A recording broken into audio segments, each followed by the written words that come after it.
तो उसी दिशा में सबसे पहले तो परमपिता परमेश्वर जी के आशीर्वाद से आप सभी को पता है हमने ये पंपलेट छपवाए थे, लेमिनेशन इन सबको हमने करवा रखा है और सभी भाई बहनों को हमने दिए भी हैं। जहां जहां सात संगतियों में जाते हैं हम लेके जाते हैं, सबको देते हैं, निःशुल्क देते हैं, मुफ्त में देते हैं, कोई पैसा नहीं होता इन चीजों का। तो सबसे पहले क्योंकि हर बार ये जानकारी हमारे को देनी पड़ेगी क्योंकि सात संगत में बहुत सारे नए भाई बहन आते हैं। तो परमात्मा ने भक्ति की जो विधि बताई है, क्योंकि हम परमात्मा के यथार्थ 13वें कबीर पंथ के पंथी हैं, हम 12वें पंथ के नहीं हैं। 12वें पंथ की भक्ति तो सतलोक आश्रम मैनेजमेंट हरियाणा के आश्रमों में चल रही है, जो सभी को पूजते हैं। गरीबदास जी को भी पूजते हैं, उनका भी बहुत दिवस मना लेते हैं। दाढ़ी मूछ वाली फोटो जिसका कोई लेना देना ही नहीं है, उसका भी भगवान मान के प्रगट दिवस मना लेते हैं, उसको भोग लगाते हैं। दादा गुरुदेव को पूजते हैं, लेकिन उस जिंदा कबीर सतगुरु रामपाल जी भगवान को ना तो वो लोग भोग लगाते हैं ना उनको पूजते हैं। तो पुण्यात्माओं, हम 13वें पंथ में हैं। 13वें पंथ में सतगुरु रामपाल जी भगवान के पंथ में हैं हम।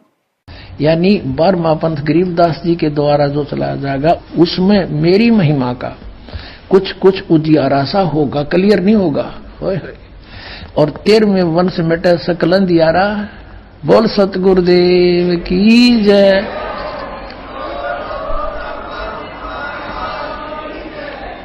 ये 13वां वंश ये दास है जो आपके सामने बैठा है। भाई बच्चों, आप कद पहचानोगे।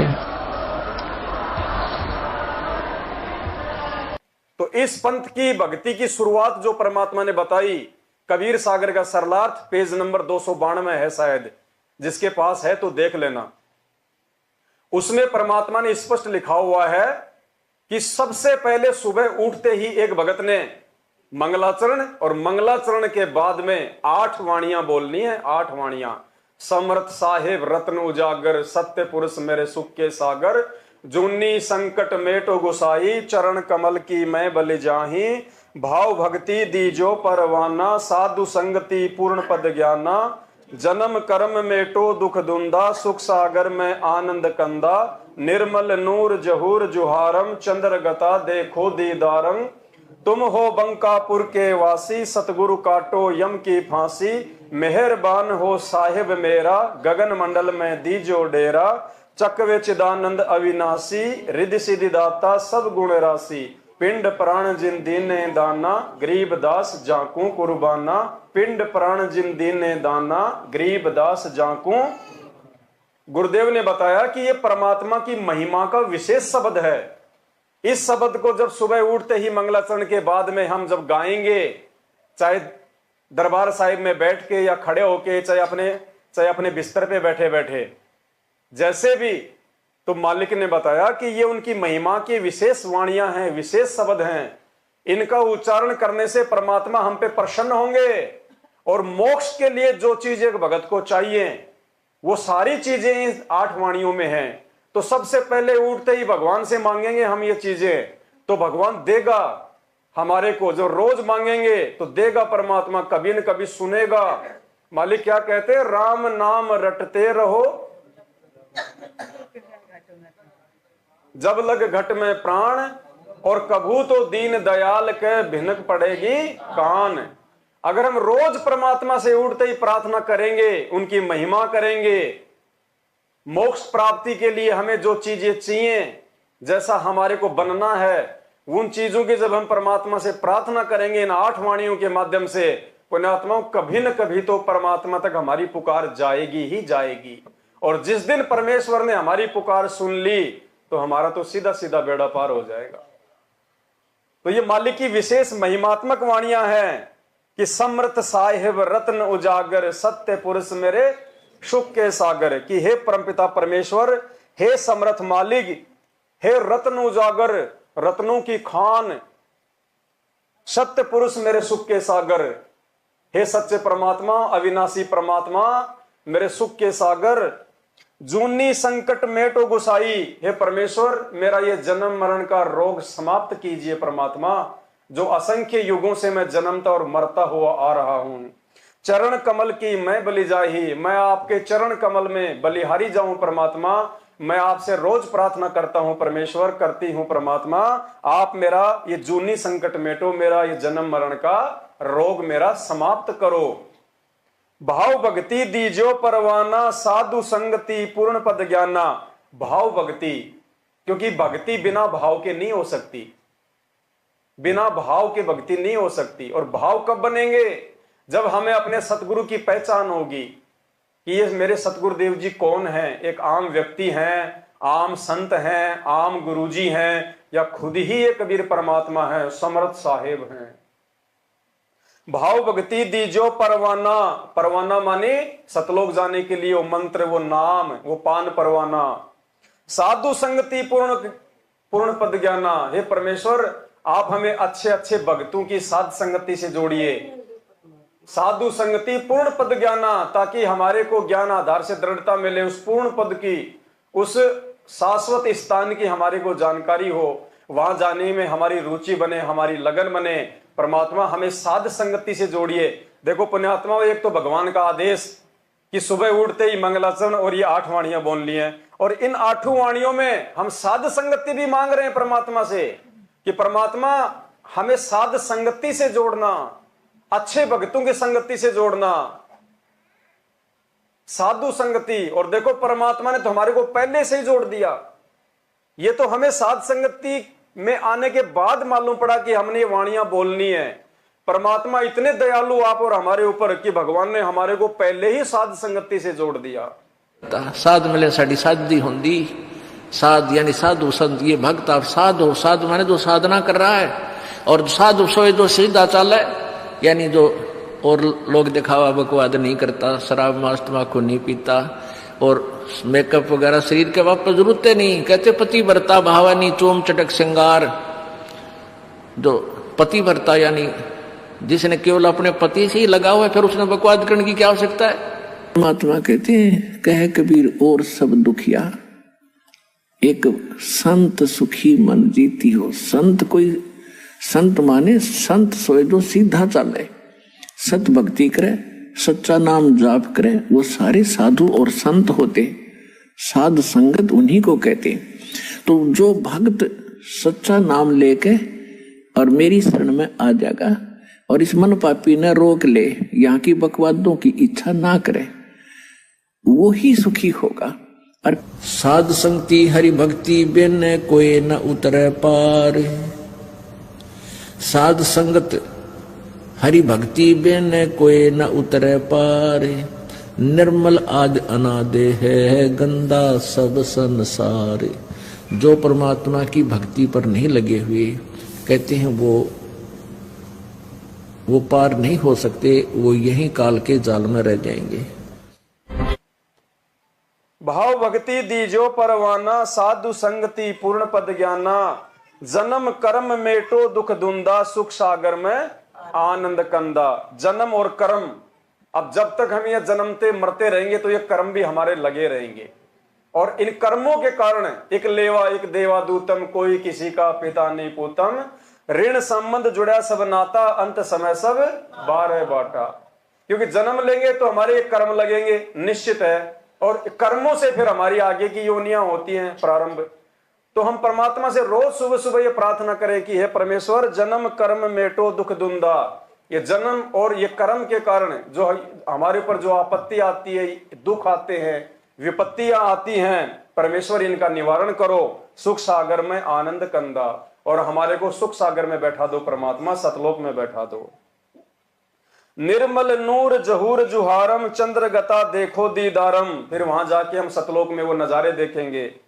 तुम हो बंकापुर के वासी, सतगुरु काटो यम की फांसी। कि हे परमेश्वर, हे मेरे सतगुरुदेव, आप ही बंकापुर के वासी हो, सतलोक के वासी हो। परमात्मा, हमने आपको पहचान लिया है। मेहरबान हो साहिब मेरा, गगन मंडल में दीजो डेरा। हे परमेश्वर, आप हम पे मेहरबानी कीजिए, आप हम पे जो है प्रसन्न होइए। परमेश्वर, हमें सतलोक में बैठाइए। चकवे चिदानंद अविनाशी, रिद्धि सिद्धि दाता सब गुण राशि। पिंड प्राण जिन दीने दाना, गरीब दास जाकू कुर्बाना। और फिर लास्ट में उस परमात्मा से हम ये प्रार्थना करें कि हे परमेश्वर, आपके ऊपर हम जो है आपके ऊपर मैं कुर्बान जाऊं परमात्मा, जो आपने भक्ति करवाने के लिए इस कलयुग की बिचली पीढ़ी में मुझे पिंड दान में दिया मालिक। आपने मुझे शरीर दिया, मानव शरीर दिया, पिंड प्राण जिन दीने दाना, गरीब दास जाको। पुण्यात्माओं, चाहे बिस्तर छोड़ते ही, चाहे अपने बिस्तर पे बैठे बैठे, चाहे हाथ मुंह धो के अपने दरबार के आगे खड़े होके या बैठ के, सबसे पहले हम सभी भगत भाई बहनों ने आज के बाद हमने अपना नियम बना लेना है।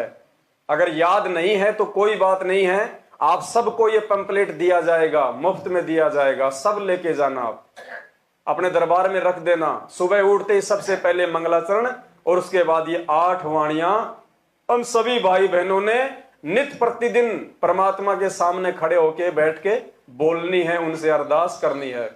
और अपने घर में जितने भी छोटे जो बच्चे हैं, बेटा बेटी हैं या माता पिता हैं, सबको हमने बताना है, सबको हमने रिहर्सल करवानी है कि भाई सबसे पहले उठते ही हमने परमात्मा से ये वंदना करनी है, मालिक की महिमा करनी है। ये सबको आपको दे दी जाएगी। उसके बाद में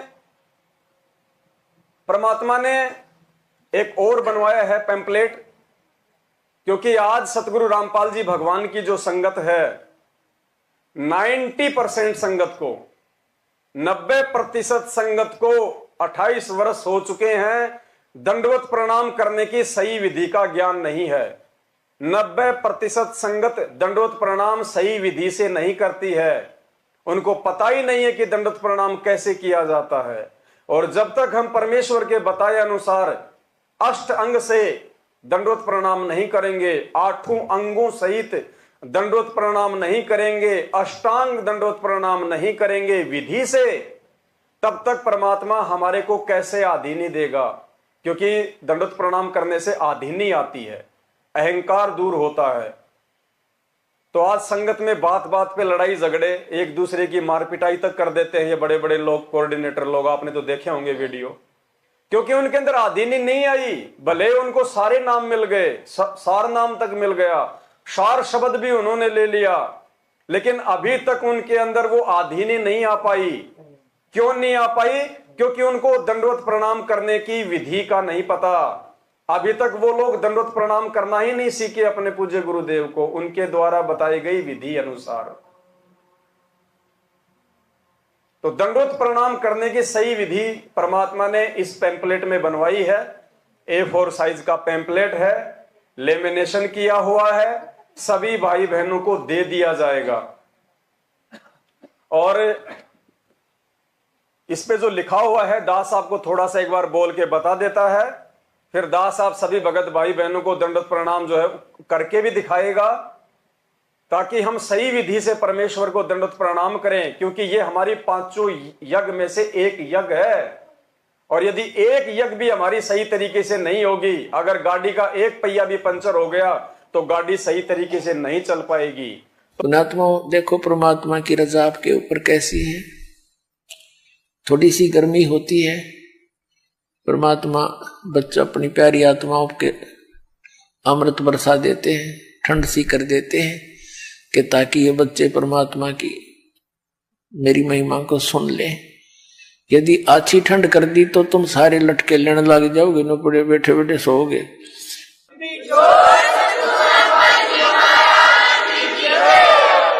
तो जितनी आवश्यकता है उतना ही अपने बच्चों को डोज देंगे। और पुण्यात्माओं, यदि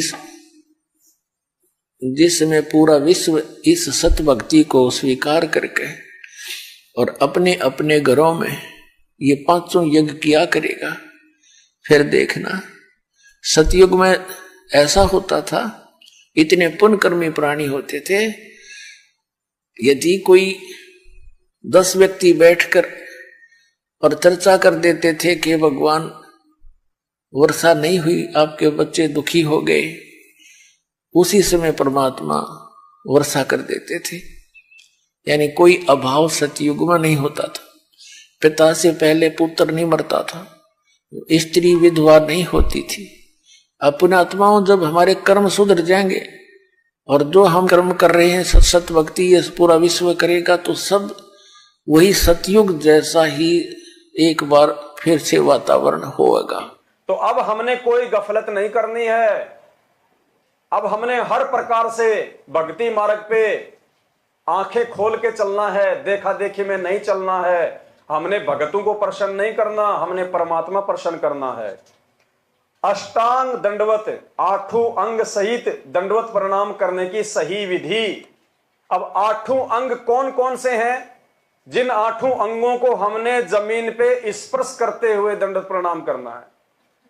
अब 90% भगत भाई बहनों को नहीं पता कि शरीर के वो 8 अंग कौन से हैं जिनको दंडवत प्रणाम करते समय जमीन से स्पर्श करना होता है। अगर आप बेड पे दंडवत प्रणाम कर रहे हो तो बेड से स्पर्श होने चाहिए। अगर आप किसी गद्दे पे या चटाई पे कर रहे हो तो गद्दे और चटाई से वो शरीर के 8 अंग स्पर्श होने चाहिए, तब हमारा दंडवत प्रणाम परमेश्वर को स्वीकार्य होता है। तो 8 अंग परमात्मा ने बताया। हाथों के दोनों पंजे, ये जो हाथों के जो दोनों पंजे ना, ये वाले यूं, हाथों के दोनों पंजे, हाथों की दोनों कोहनी, हाथों की दोनों जो है ना ये कोहनियां, ये भी जमीन से स्पर्श होनी चाहिए दंडवत प्रणाम करते समय। माथा, ये हमारा मस्तिष्क, माथा ये जमीन से स्पर्श होना चाहिए। नाक, नाक हमारा जमीन से स्पर्श होना चाहिए। पेट जमीन से स्पर्श होना चाहिए। पैरों के दोनों घुटने जमीन से स्पर्श होने चाहिए। पैरों के दोनों पंजे। और फिर परमात्मा ने बताया कि दाएं पैर के पंजे पे बाएं पैर का पंजा हल्का सा चढ़ाकर दंडवत प्रणाम करना है। और संगत में क्या करते हैं भाई बहन, पैर के ऊपर पैर रख देते हैं, उसको पहाड़ जैसा बना देते हैं।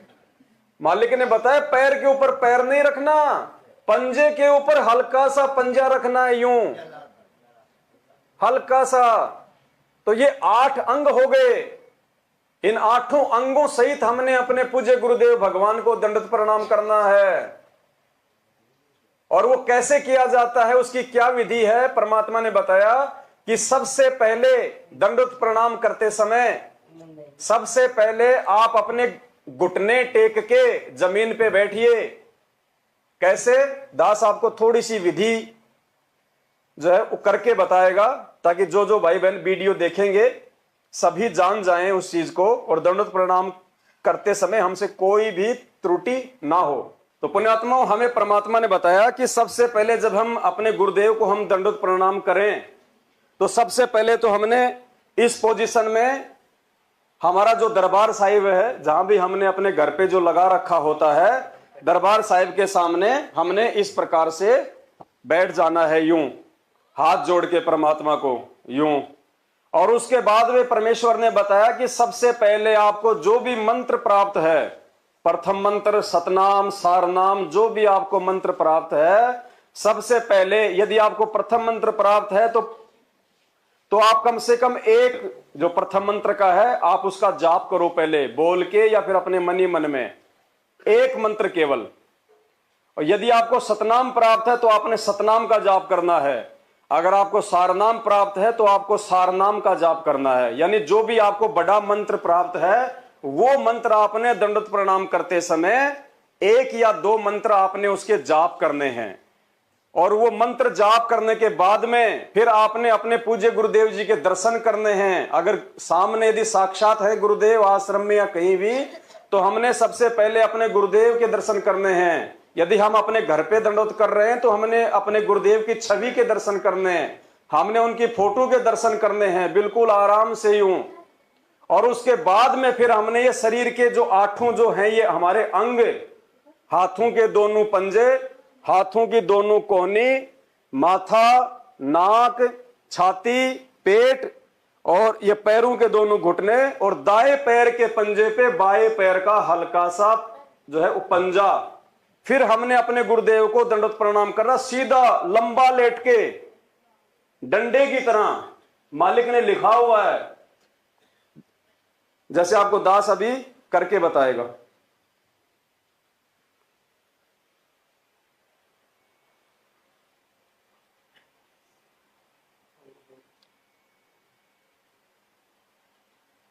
दास ने मंत्र का जाप किया। मंत्र का जाप करने के बाद में हमने सामने अपने गुरुदेव के दर्शन करने हैं, क्योंकि ये जो रिहर्सल है परमात्मा हमसे जो यहां करवा रहे हैं, ये हमारे को त्रिकुटी पे काम आएगी, ये त्रिकुटी पे काम आएगी हमारे को। अगर आज यदि हमने यहाँ पे रिहर्सल नहीं की और यदि वहां हम धोखा खा गए तो वापस हम नीचे पटक दिए जाएंगे। तो सबसे पहले यूं बैठ के परमात्मा को जो है मंत्र का जाप, उसके बाद में हमने खुली आंखों से अपने गुरुदेव के दर्शन करने हैं। दर्शन करने के बाद में शरीर के 8 अंग सहित हमने सीधा लेट के परमात्मा को दंडवत प्रणाम करना है।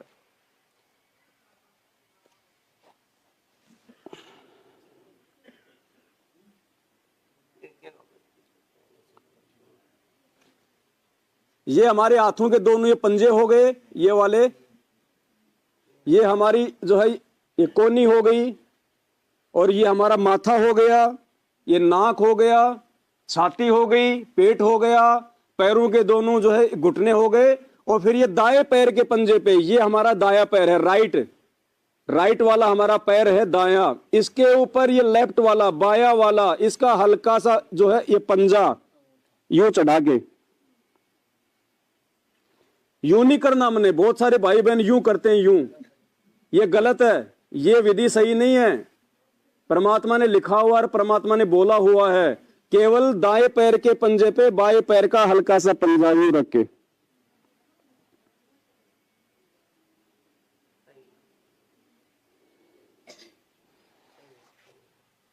बंदी छोड़ सतगुरु रामपाल जी भगवान की।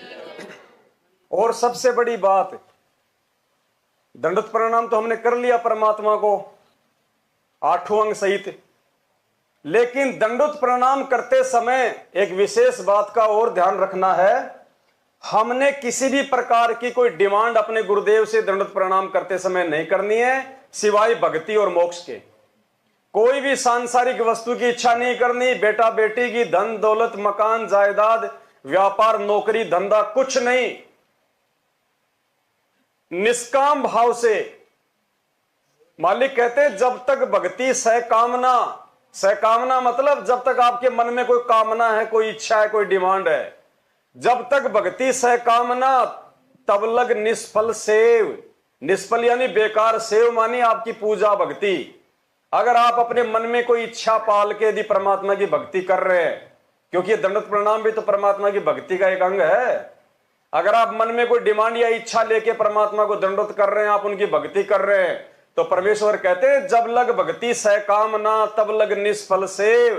कहे कबीर वे क्यों मिले निष्कामी निज देव। निष्कामी वो परमात्मा इच्छा रहित भावना से मिलता है। मन में कोई इच्छा नहीं होनी चाहिए, हमारे कोई डिमांड नहीं होनी चाहिए। चाहे घर में खाने के दाने नहीं हैं तो भी आपने परमात्मा से ये डिमांड नहीं करनी कि परमात्मा शाम के आटे का जुगाड़ तो करवा ही देना। इतनी इच्छा भी आपने अपने गुरुदेव भगवान से नहीं करनी है, नहीं मांगना है, क्योंकि पुण्यात्मा मांगा उससे जाता है जो अंतर्यामी ना हो, जिसको पता ना हो। हमारे गुरुदेव पूर्ण परमात्मा है और परमेश्वर कहते हैं चीटी पायल बाजे पैर, साहेब सुनता है सब लहर। अंतर्यामी एक तुम आत्म के आधार, जो तुम छोड़ो हाथ तो मोए कौन उतारे। ये अंतर्यामी परमात्मा है। और अंतर्यामी उसको कहते हैं जो हमारे मन में उठने वाली सोच को पहले ही जान ले। यानी हमें नहीं पता कि हम 1 साल बाद उस परमात्मा से हम क्या डिमांड करेंगे, हमारे मन में क्या इच्छा प्रकट होगी, वो परमात्मा उसको पहले से ही जान लेता है कि इसके मन में 1 साल बाद में क्या इच्छा उत्पन्न होगी, ये क्या डिमांड लेके आएगा मेरे सामने। उसको कहते अंतर्यामी। जो हमारे असंख्य जन्म जो आज तक हो चुके हैं, करोड़ों अरबों खरबों, हर एक जन्म की जिसकी जानकारी में है, और आगे यदि हम पार नहीं हुए तो आगे हम कितने जन्म लेंगे, कौन कौन सी योनियों में जाएंगे, जिसकी खैर खबर उस परमात्मा को है, उसको कहते हैं अंतर्यामी। आदि से लेके अंत तक जिसको सारी जानकारी होती है उसको कहते हैं अंतर्यामी। तो अंतर्यामी भगवान से फिर डिमांड नहीं की जाती है। अंतर्यामी भगवान के द्वारा बताई गई विधि से भक्ति करनी होती है, और जब हम उनके अनुसार बताई गई भक्ति विधि से भक्ति करेंगे तो हमें मांगने की आवश्यकता ही नहीं पड़ेगी, क्योंकि परमात्मा कहते हैं सुमरण से सुख होत हैं, सुमरण से दुख जाए, कहे कबीर सुमरण करे वो साईं माए समाए। अरे जब हम किसी कंपनी में हमारे को जो नौकरी उन्होंने दे दी, जो काम उन्होंने दे दिया, जो जिम्मेदारी दे दी, अगर हम उस जिम्मेदारी को सही तरीके से निभाएंगे तो महीने वाले दिन ऑटोमेटिक हमारी तनख्वाह बन के आएगी। उनके आगे हाथ फैलाने की जरूरत नहीं है। वो वहां का नियम है, वहां का विधान है। उनके द्वारा दी गई जिम्मेदारी को आप सही प्रकार से निभाओगे तो आपकी हर महीने वो तनख्वाह देंगे ही देंगे आपको। तो इसी प्रकार हम इस परमेश्वर के द्वारा बताई गई भक्ति को, पांचों यज्ञ को सही विधि से करेंगे तो हमने मांगने की आवश्यकता नहीं है। परमात्मा ने बताया कि 6 महीने का बच्चा होता है, उसको नहीं पता कि 2 महीने बाद में सर्दी का सीजन आ रहा है और तेरे को स्वेटर भी चाहिएगी, तेरे को जूते भी चाहिएंगे, उसको कुछ नहीं पता। लेकिन वो अपने माता पिता पे आश्रित होता है, इसलिए माता पिता को पहले से उसकी चिंता होती है। 15 दिन पहले लाके अपने घर पे रख देंगे उसके जूते, स्वेटर, सब कुछ, सारा सामान। तो इसी प्रकार जब हम अपने गुरुदेव भगवान पे आश्रित हो जाएंगे, उनके अलावा हम और किसी को ना पूजेंगे, ना हम किसी को जानते, ना हम किसी को मानते, तो पुण्यात्माओं फिर परमात्मा हमसे कोई दूर थोड़ी है। परमात्मा हमारे पास में ही है। फिर वो तो अंतर्यामी है, घट घट का वासी है। वो तो जो हम आज से पहले जिसके बारे में हम ये सुना करते थे कि परमात्मा तो जो है वो कण कण में है, वो कण कण वाला परमात्मा यही है जो आज हमारे सामने प्रकट है, सतगुरु रामपाल जी भगवान के स्वरूप में प्रकट है। तो 8 अंगों सहित दंडवत प्रणाम करने की ये विधि परमपिता परमेश्वर जी के आशीर्वाद से इस कागज पे लिख दी गई है, लेमिनेशन करवा दिया गया है। हम सभी भाई बहनों ने भी इसी आधार से करनी है। ये हमारा यज्ञ है, ये प्रणाम यज्ञ है। और हमारे घर में जो बच्चे हैं, माता पिता हैं, उनको भी हमने समझाना है। सबसे हमने इसी प्रकार से दंडवत प्रणाम करवाना है। ये आप सभी भाई बहनों को साथ संगति के बाद में मिल जाएंगे, कोई चार्ज नहीं है, मुफ्त में मिलेंगे आप। फिर इसके पीछे की साइड में चरणामृत पीने की सही विधि, क्योंकि चरणामृत पीने की विधि भी हमारे भगत भाई बहनों को नहीं पता है, 90% को नहीं पता अभी तक। कई भाई बहन तो चरणामृत को उस समय पीते हैं जब साल 6 महीने में उनके खांसी जुकाम होता है, जबकि ये रोज लेना हमारे को। अरे कहां मिलेगा ये चरणा अमृत?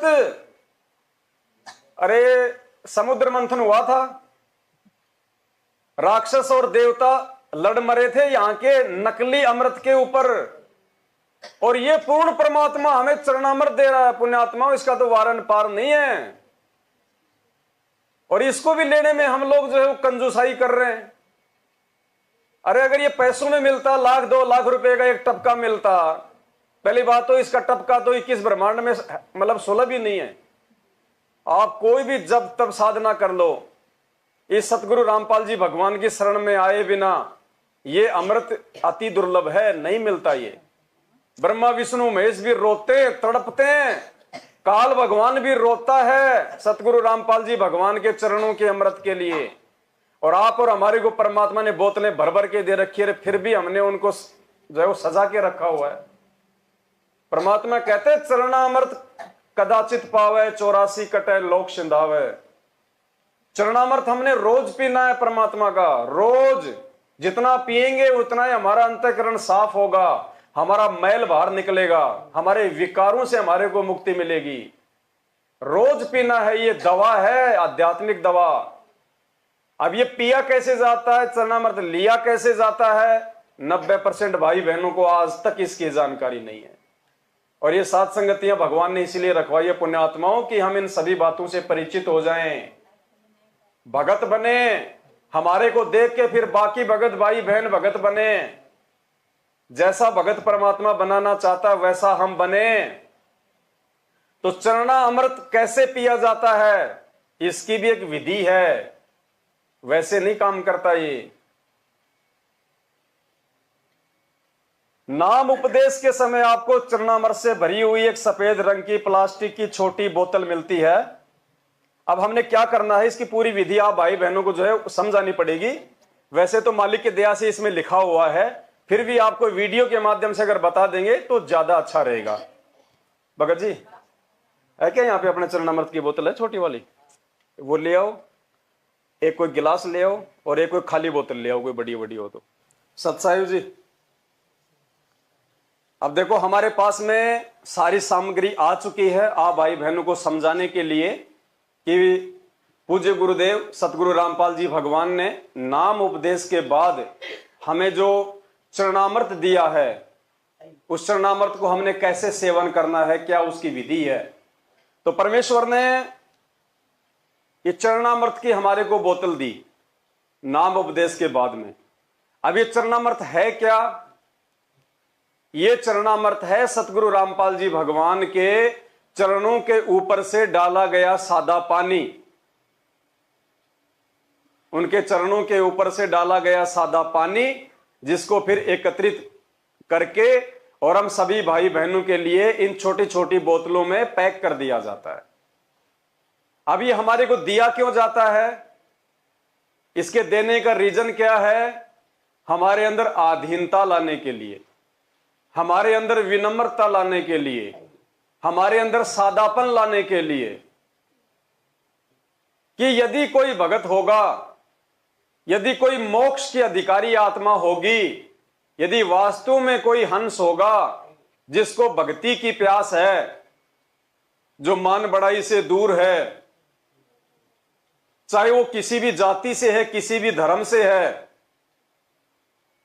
जब उसको पता चलेगा कि ये जो चरणामृत है, ये जो जल है इस बोतल में, ये सतगुरु रामपाल जी भगवान के चरणों का जल है,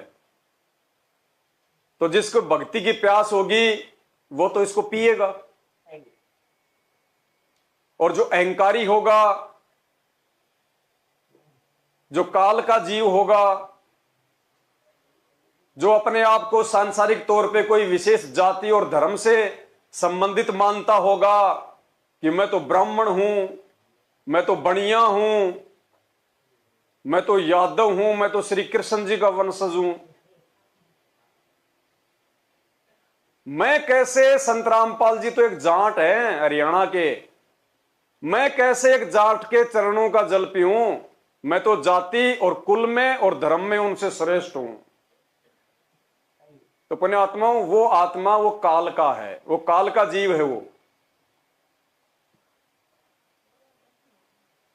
और जो ये सोचेगा कि भाई ये परम संत के चरणों का अमृत है और ये तो देवताओं को भी नसीब नहीं है, इस अमृत के पीने मात्र से ना जाने हमारे कितने करोड़ों पापों का सत्यानाश होगा। और ये सौभाग्य तो भाई कभी कभी मिलता है, जन्म जन्मांतरों बाद, युग युगांतरों बाद। और वो आत्मा रोजाना अपने गुरुदेव के चरणों का जल ग्रहण करेगा, अमृत ग्रहण करेगा। अब इसकी विधि क्या है? ये बोतल हम सभी भाई बहनों को मिलती है, घर पे लाके बहुत सारे भाई बहन इसको रख देते हैं, छेड़ते भी नहीं है, या कभी कभार याद आ गया तो क्या करेंगे, इसी का ढक्कन खोलेंगे और जैसे वो खांसी की दवा पीते हैं ऐसे पी लेंगे, या इसके ढक्कन में डाल के पी लेंगे, फिर वापस इसको बंद कर देंगे। ये विधि नहीं है। इसकी विधि परमात्मा ने बताई। जब हम इस बोतल को अपने घर पे लेके आते हैं तो हमने क्या करना है, एक सादा पानी की बोतल, जैसे मार्केट में मिलती है ना, जो पानी की बोतल मिलती है बिस्लरी वगैरह, आप चाहो तो मार्केट से वो खरीद के ले आओ, 15-20 रुपए की पानी की बोतल भरी हुई सादा जल, साफ पानी। आप चाहो तो ऐसा कोई भी 1 लीटर का, 2 लीटर का, 5 लीटर का कोई डब्बा, कोई बोतल, कोई थर्मस आप अपने घर पे सादा पानी से भर लो। जो नल का पानी जो हम अपने घर पे जो प्रतिदिन यूज करते हैं पीने में और साग सब्जी बनाने में, 1 लीटर की, 2 लीटर की या 5 लीटर की आप एक बोतल सादा पानी की भर लो। और सादा पानी की बोतल भरने के बाद में हमें ये जो चरणामृत मिलता है, इसका एक ढक्कन या 5-10 बूंद, एक ढक्कन या 5-10 बूंद चरणा अमृत की इस 1 या 2 लीटर सादा पानी की भरी हुई बोतल में डाल लो। एक ढक्कन डाल लिया, उसके बाद इसको हमने वापस पैक करके और हमने इसको अपने दरबार में या किसी अलमारी में मतलब सेफ जगह पे आप इसको वापस यूं की यूं रख दो, आप इसको ना छेड़ो अब, क्योंकि आपने ये 2 लीटर की सादा पानी की बोतल में एक ढक्कन उस चरणामृत का डाल के आपने पूरा का पूरा जो ये जल है आपने इसको चरणामृत ही बना दिया। अब प्रतिदिन हमने क्या करना है, इसको आप चाहो तो अपने दरबार में रखो, चाहो तो किसी और जगह पे रखो। सुबह सबसे पहले जैसे ही हम उठें, सबसे पहले तो परमात्मा ने विधि बता दी मंगलाचरण, उसके बाद में 8 वाणियां समर्थ साहिब रत्न उजागर वाली।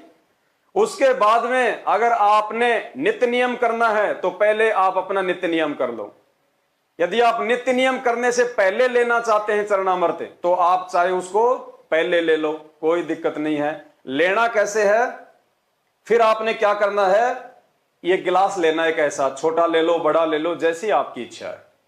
आपने गिलास लिया, इस गिलास में आपने इस बोतल से जो कि पूरा ही चरणामृत हो चुका है, आपने आधा गिलास, आधा कप या आधा गिलास इस बोतल में से वो चरणामृत डाल लेना है।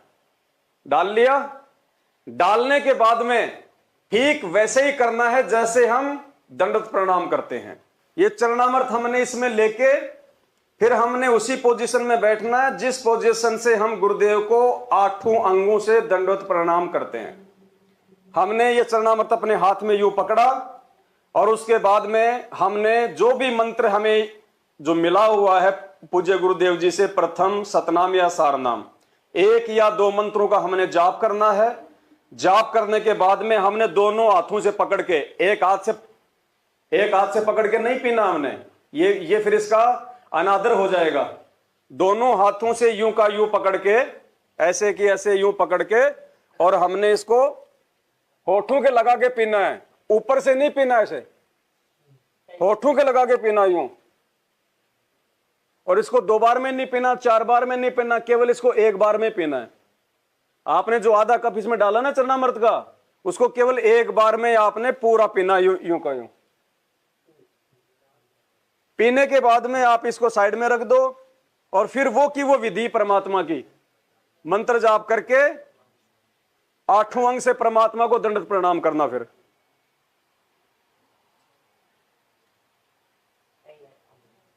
मंत्र जाप करने के बाद में फिर अपने गुरुदेव की छवि के दर्शन करना, या गुरुदेव साक्षात हो तो अपने गुरुदेव के दर्शन करना। उसके बाद में 8 अंगों सहित हमने दंडवत प्रणाम करना है।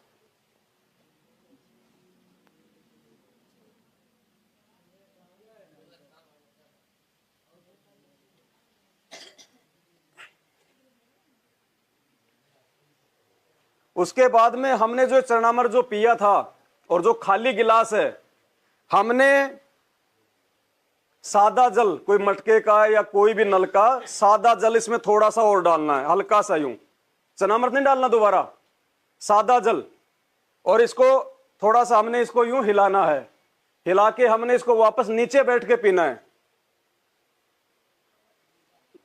पी लिया। उसके बाद में जहां भी हमारे बर्तन धोने की जगह है वहां पे हम जाएंगे और इस गिलास को हमने अपने हाथ से धोना है, दूसरा नहीं धोएगा इसको कोई भी। हमने इसको खुद अपने हाथ से धोना है। धो के फिर आप अपने दरबार में रखो या जहां भी रखो, अपना वापस इसको रख देना। ये चरणामृत की विधि मालिक ने बताई है। और जैसे ही आपकी ये बोतल खाली होने को हो, क्योंकि हम इसको रोज लेंगे, कई भाई कहते हैं भाई क्या हम दिन में 3 बार ले सकते हैं? 1 बार ही बहुत है, सुबह सुबह ले लो बहुत है। जैसे ही ये बोतल हमारी खाली होने को हो, इसमें 1 गिलास या आधा गिलास इसमें चरणामृत का बचे, उसी समय इसको ऊपर से सादा जल डाल के और भर लो। बार बार उसको डालने की जरूरत नहीं है। डालना चाहो तो थोड़ा बहुत 2-4 बूंद या 1 ढक्कन उसका डाल लो, अन्यथा कोई जरूरत नहीं है। यह परमात्मा का वचन है। हम इस प्रकार से चरणामृत को हम बढ़ा सकते हैं, हमने कहीं और से लाने की आवश्यकता नहीं है। जैसे इसमें थोड़ा सा बचे, ऊपर से इसको और भर लो, इसको सादा पानी से, वो सारा ही चरणामृत हो जाता है। तो इस प्रकार हमने रोजाना चरणामृत लेना है। अपने बाल बच्चों, माता पिता, जो भी सतगुरुदेव जी से नाम उपदेशी हैं, सबको हमने इसी विधि से चरणामृत लेने के लिए प्रार्थना करनी है। अब जिन भाई बहनों को संकल्प नाम दीक्षा मिली हुई है, अगर उनके पास में चरणामृत है तो बहुत अच्छी बात है, नहीं है तो चिंतित होने की जरूरत नहीं है। ये सादा बोतल ले लो, पानी की भर लो, परमात्मा के दरबार में रखो, तीनों टाइम की आरती करो, घर में आपके सत्संग चलेंगे, ये चरणामृत ही बन जाएगा। परमात्मा को दंडवत प्रणाम करके उनसे प्रार्थना करो कि परमेश्वर दया बख्शो, मेरे लिए तो यही आपका चरणा अमृत है। और रोजाना इसी विधि से आपने चरणामृत लेना है। दंडवत प्रणाम करते समय जिनको संकल्प नाम दीक्षा मिली हुई है, जिनको मंत्र नहीं मिला हुआ है, वो अपने गुरुदेव का जयकारा लगा दें। बंदी छोड़ सतगुरु रामपाल जी भगवान की जय। वो गुरु जी का जयकारा लगा के अपना चरणामृत ले लो। अपना दंडवत प्रणाम करते समय भी अपने गुरुदेव को मंत्र की जगह उनका जयकारा लगा। तो ये विधि है। अपने आत्मा, जब हम इस विधि से हम ये सारे काम हम करेंगे, तब परमात्मा भी प्रसन्न होंगे और हमारी भक्ति भी बनेगी। और जैसा परमात्मा हमें बनाना चाहते हैं वैसा फिर हम धीरे धीरे बनेंगे। तो ये प्रतिदिन 8 अंग सहित दंडवत प्रणाम करने की विधि और ये चरणा अमृत लेने की विधि, ये कार्ड भी हम लेके आ गए हैं। या सभी भाई बहनों को दिए जाएंगे, निःशुल्क दिए जाएंगे, मुफ्त में दिए जाएंगे। सभी अपने अपने घर पे लेके जाना।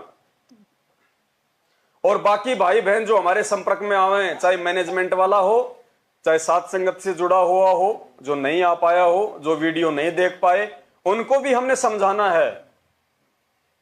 यहां हम आते हैं, जो चीजें हम एक दूसरे से सीखते हैं, जाके दूसरे भाई बहनों को बतानी है। तभी तो आने का फायदा, नहीं आने का मतलब क्या फिर हमारा। और उसके बाद फिर परमात्मा ने ये आरती के कार्ड बनवाए हैं। खाना खाने से पहले की छोटी आरती और खाना खाने के बाद की बड़ी आरती, अन्नदेव की आरती। ये आरती की जो कार्ड हैं, ये भी सभी भाई बहनों को साथ संगति में दिए जा चुके हैं। यहां भी लेके आए हैं। साथ संगति के बाद में आप सभी भाई बहनों को निःशुल्क दिए जाएंगे, क्योंकि गुरुदेव भगवान का आदेश है कि खाना खाने से पहले अन्नदेव की छोटी आरती और खाना खाने के बाद अन्नदेव की बड़ी आरती जरूर करनी है। चाहे बोल के कर लो, चाहे मन ही मन में कर लो। इस प्रकार बंदी छोड़ने इसमें रहस्य छुपा रखा है कि इसको समझने की कोशिश करें। तो यहां लिखा है कि रोटी कृष्ण देव को पाई 86 की खुदा मिटाई। अब यह इतनी बड़ी कथा एक चौपाई में बंदी छोड़ने भर दी। अब आपने ज्ञान हुआ, जब भी इस वाणी को सुनोगे, पढ़ोगे इस आरती को, जब वो पूरी कथा घूम जाएगी, तो पूरी कथा का आप समझिए कि इस एक आरती को गा देने से ये इतनी कथा आपने कर दी उस घर में जिसमें आप रोटी खा खाते हो। ये इतनी कथा आपने कर दी, इन कथाओं का फल उनको मिलेगा, आपकी करनी में तो कोई कमी नहीं होगी। आपने इन कथाओं के बदले एक टूक खा लिया उनका। बाकी भजन सुमरण आप कर रहे हो, आपका कति नहीं बिगड़ा, जो का तू बना रहेगा। कितना गजब बंदी छोड़ने रहस्य डाला है कि इस कलयुग में बच सकते हो तो न्यों बच सकते हो। तो यहां कहते हैं, अब जित संत किसे कहते हैं? जो संत वही है, चाहे बच्चा है चाहे बड्डा है। संत वही है जो इन क्रियाओं को अपना कर ठीक ढंग से नियम से चले, वो संत है। और इन भक्तों को जो ये आरती करते हैं, खाना खा कर आरती जरूर करनी चाहिए, चाहे मन मन में कर दिए चाहे बोल कर लिए। आपके ऊपर कोई उस घर में जिसमें आप खाना खाते हो, कोई आपके ऊपर उसका ऋण नहीं चढ़ेगा। और इसके कर देने से उनको उन कथाओं का लाभ पूरा मिलेगा। देख कितने ढंग से बंदी छोड़ की कृपा हमारे ऊपर इस घोर कलयुग में। एक कथा को करण की खातिर 30 दिन लगा करते पंडित जी। 30 दिन में भोग लगा करता, 41 दिन में भोग लगा करता था उस एक कथा का। रामायण शुरू कर देते तो रामायण बढ़ा कर चढ़ा के कितनी कह लो उसने। और ये बंदी छोड़ 15 कथा एक ही अन्नदेव की आरती में उस घर में रोज में 2 कर देते हैं। 3 बार खाना खाते, 3 बार ही करते हैं। तो यहां लिखा है कि तंदुल विपर को दिए देख रची सुदामा पुरी अलेख।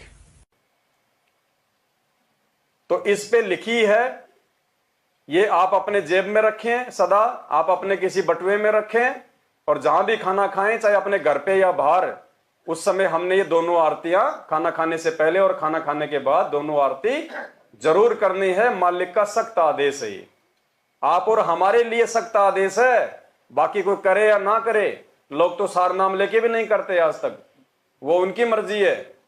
लेकिन अगर हमने मोक्ष प्राप्त करना है भाई, सतलोक जाना है, सतगुरु के दिल में जगह बनानी है, तो हमने उनके प्रत्येक नियम पे चलना पड़ेगा, उनकी प्रत्येक जो क्रिया है वो फॉलो करनी पड़ेगी।